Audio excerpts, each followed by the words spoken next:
அன்பார்ந்த முருக பக்தர்கள் வணக்கம். நான் ஜெயம் கோபி. திருப்பூர் மாவட்டம் சிவன்மலை கோவிலுக்கு இன்னைக்கு காலையில் போயிருந்தேன்.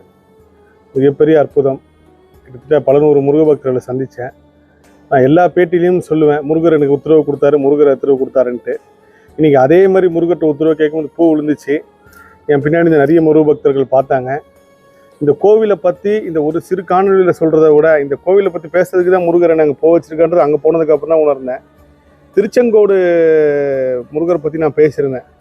திருச்செங்கோடை இமயமலைக்கு நிகரான மலைன்னு சொல்லியிருந்தேன். அதே மாதிரி சிவன்மலை இமயமலைக்கு நிகரான மலை கிடையாது.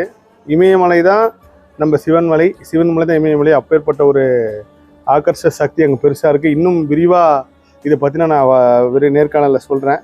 இப்போ நான் இருக்கிற இடத்துக்கு பின்னாடி பார்த்திங்கன்னா கிட்டத்தட்ட பல நூறு மைல்கள் கத்திக்கிட்டே இருக்குது. நைட்லேருந்து காலையிலேருந்து ரொம்ப பெரிய சந்தோஷம்.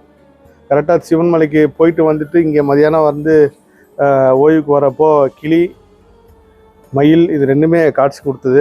எல்லா புகழும் முருகனுக்கே. நன்றி. அடுத்தது மலேசியா பயணம் எப்போன்றது நான் விரைவில் ஒரு காணொலியில் சொல்கிறேன். நன்றி. எல்லா புகழும் முருகனுக்கே.